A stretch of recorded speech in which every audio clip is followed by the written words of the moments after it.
एक औरत जिसने हवस के कारण अपने ही परिवार को उजाड़ दिया, अपने ही पति और अपने ही बेटे के साथ कुछ ऐसा किया जो आप सोच भी नहीं सकते। लेकिन उस औरत ने एग्जैक्टली क्या किया, उससे पहले हमें आपकी सपोर्ट की बहुत जरूरत है, तो प्लीज चैनल को सब्सक्राइब कर दीजिए। 21 जनवरी 2016 उत्तर प्रदेश गोरखपुर, जहां एक यादव फैमिली रहती थी जिसमें 3 भाई अपनी पत्नी और माँ के साथ रहते थे। बड़े वाले का नाम राजकुमार यादव था जो कि इंस्पेक्टर था यूपी पुलिस में। दूसरा भाई एक अच्छा बिजनेसमैन था और तीसरा भाई ओम प्रकाश यादव था जो कि घर का सबसे छोटा बेटा था और आई स्पेशलिस्ट डॉक्टर था। उस दिन लगभग सुबह के 9 बजे उनके घर में कुछ मजदूर आते हैं। उनके घर में ड्रेनेज का कुछ काम चल रहा था, जिसकी वजह से वो मजदूर सीधा सेकंड फ्लोर में जाते हैं और ओम प्रकाश यादव का गेट खटखटाने लगते हैं। जैसे उसके कमरे का गेट खटखटाया जा रहा था तो अंदर से ना ही आवाज आ रही थी और ना ही कोई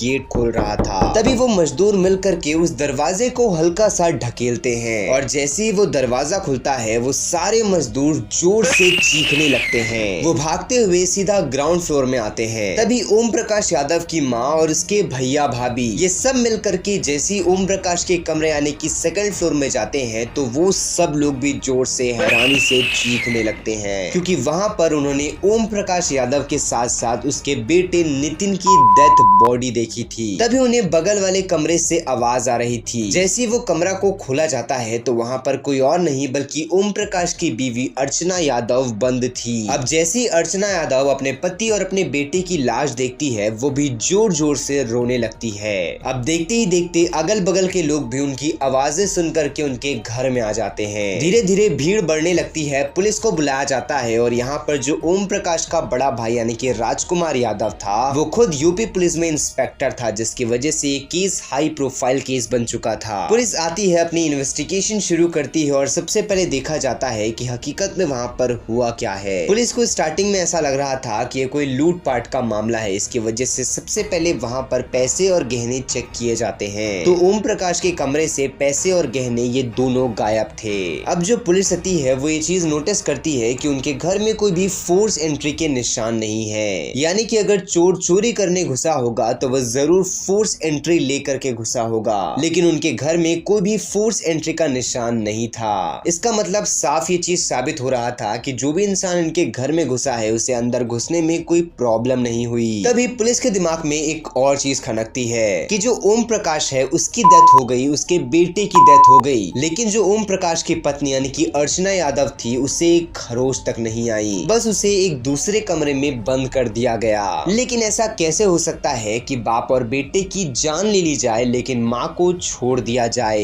लेकिन हालांकि अब जो पुलिस थी वो डायरेक्टली अर्चना के ऊपर शक नहीं कर सकती थी, जिसकी वजह से वो सबसे पहले ओम प्रकाश यादव का पूरा बैकग्राउंड खंगालती है। तो पता चलता है कि ओम प्रकाश यादव जब छोटा था तभी उसके पिताजी का देहांत हो गया था, जिसके बाद उसके बड़े भाई और मंझले भाई ने उसे पाला और उसे इस काबिल बनाया कि वो एक आई स्पेशलिस्ट डॉक्टर बन सके। 2007 में उसने अपना खुद का क्लिनिक खोला, जिसके बाद उसकी शादी करवाने के लिए लड़की ढूंढी जा रही थी। तभी उनके घर वालों को एक लड़की पसंद आती है, लेकिन वो लड़की इंडिया में नहीं बल्कि सिंगापुर में रह रही थी। 2007 में ही उस लड़की के साथ ओम प्रकाश की शादी करवा दी जाती है, लेकिन शादी के 6 महीने के अंदर ही अंदर वो लड़की ओम प्रकाश को फोर्स करने लगती है कि वो उसके साथ सिंगापुर सेटल हो जाए। लेकिन ओम प्रकाश अपनी फैमिली को नहीं छोड़ना चाहता था, जिसकी वजह से वो लड़की ओम प्रकाश को 6 महीने के बाद डिवोर्स दे देती है और डिवोर्स देने के बाद वो खुद अकेले सिंगापुर चली जाती है। अब जो ओम प्रकाश था उसे उस चीज से काफी ज्यादा फर्क नहीं पड़ता है, क्योंकि वो एक डॉक्टर था और वो काफी ज्यादा संपन्न परिवार से था। जिसके बाद 2009 में गोरखपुर के ही एक लोकल परिवार में उसकी शादी करी जाती है। इस बार जो लड़की थी उसका नाम था अर्चना यादव। 2009 में ओम प्रकाश यादव की शादी अर्चना यादव से हो जाती है। इनकी जिंदगी में सब कुछ बहुत अच्छा चल रहा था। 2012 में इनका एक बेटा होता है जिसका नाम नितिन था, लेकिन जैसे ही इन्हें बेटा होता है तो जो अर्चना रहती है वो ये कहती है कि अब वो अपने परिवार के साथ नहीं रहना चाहती, वो अलग रहना चाहती है। लेकिन जो ओम प्रकाश यादव था वो अपने परिवार से अलग नहीं होना चाहता था।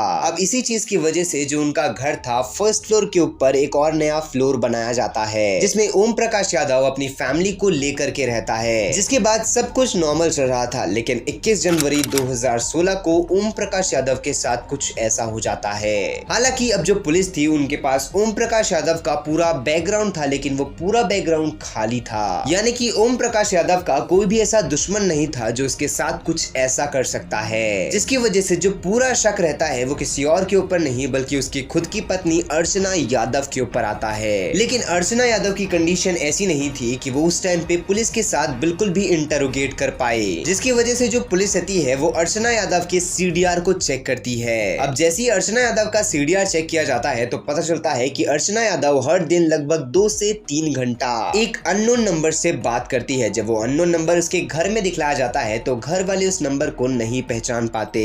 तभी पुलिस को ये पता चलता है कि वो नंबर किसी अजय यादव के नाम पे रजिस्टर्ड है, जो कि गोरखपुर में ही एक गवर्नमेंट टीचर है और प्राइमरी विंग्स को पढ़ाता है। जिसके बाद पुलिस बिना देरी करे अजय यादव को अरेस्ट करती है और उससे इंटरोगेशन करने लगती है। तो जो अजय यादव रहता है वो स्टार्टिंग में ही इस चीज को कबूल कर लेता है कि उसने ओम प्रकाश यादव और उसके बेटे को मारा है। जिसके बाद पुलिस बिना देरी करे अर्चना यादव को भी अरेस्ट कर लेती है। जिसके बाद अर्चना से भी इंटरोगेट किया जाता है और अर्चना पुलिस को कुछ ये बताती है कि अर्चना और ओम प्रकाश यादव का बेटा होने के बाद जब वो लोग सेपरेट हो गए थे तो ओम प्रकाश यादव और अर्चना यादव के बीच में कुछ चीजें अच्छी नहीं थी, जिसकी वजह से इन दोनों के बीच में अक्सर लड़ाई झगड़े होते थे और ये दोनों अलग अलग कमरों में रहा करते थे। तभी 2014 में अर्चना यादव की मुलाकात फेसबुक के जरिए अजय यादव से होती है। उस वक्त जो अर्चना थी उसकी हमेशा ओम प्रकाश यादव से लड़ाई हुआ करती थी, जिसकी वजह से वो काफी ज्यादा अकेली थी और ये अकेलापन अजय यादव से पूरा करता है। स्टार्टिंग में इन दोनों की फेसबुक में बात होना शुरू होती है और धीरे धीरे इनके नंबर शेयर्स होते हैं। इनकी काफी अच्छी दोस्ती हो जाती है और वक्त के साथ साथ ये दोस्ती प्यार में बदल जाती है। जिसके बाद अर्चना और अजय ये दोनों अकेले होटलों में मिला करते थे और वहाँ पर फिजिकल रिलेशनशिप बनाया करते थे।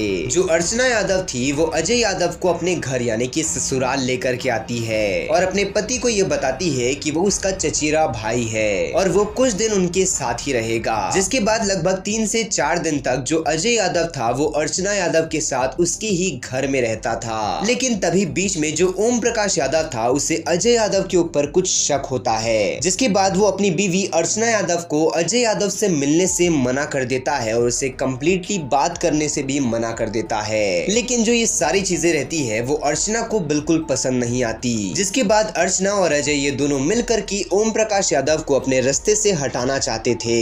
तभी 20 जनवरी 2016 रात में अर्चना यादव नीचे का गेट ओपन करती है और अजय यादव को अपने घर में बुलाती है। अजय यादव एक हथौड़ा लेकर के उनके घर के अंदर आता है। वो लोग सीधा सबसे पहले ओम प्रकाश यादव के कमरे के अंदर जाते हैं। जो अजय रहता है वो ओम प्रकाश यादव को उसी हथौड़े से मार देता है। लेकिन तभी ये सब चीजें अर्चना यादव का बेटा नितिन ने देख लिया था। जिसके बाद जो अर्चना रहती है वो अजय को नितिन को भी मारने के लिए कहती है। लेकिन जो अजय रहता है वो ये कहता है कि वो नितिन को नहीं मार पाएगा। जिसके बाद जो अर्चना रहती है वो अपने बच्चे को अपने हाथ में उठाती है और उसका गला दबा करके उसे मार देती है। और ये सब चीज करने के बाद जो अर्चना रहती है वो जेवर और पैसे ये दोनों अजय को दे देती है। जिसके बाद वो बगल वाले कमरे में जाती है और अजय को बाहर से डोर को लॉक करने कह देती है। और ये सब चीज करने के बाद जो अजय रहता है वो उनके घर से भाग जाता है। नाउ हालांकि अभी जो अर्चना और अजय है ये दोनों तो सलाखों के पीछे है, लेकिन सबसे ज्यादा सोचने वाली बात ये है कि एक माँ हवस के लिए अपने मासूम बच्चे की भी जान ले सकती है। नाउ हालांकि आपकी क्या ओपिनियन है इस पर्टिकुलर टॉपिक के बारे में, आप अपनी ओपिनियन कमेंट बॉक्स में जरूर बताइएगा। बाकी अगर आप ऐसी ही क्राइम डॉक्यूमेंट्रीज देखना चाहते हैं तो हमारे चैनल को सब्सक्राइब करके बेल आइकन कॉल पे सेट करना मत भूलना। मैं मिलता हूँ आप लोगों से नेक्स्ट वीडियो में।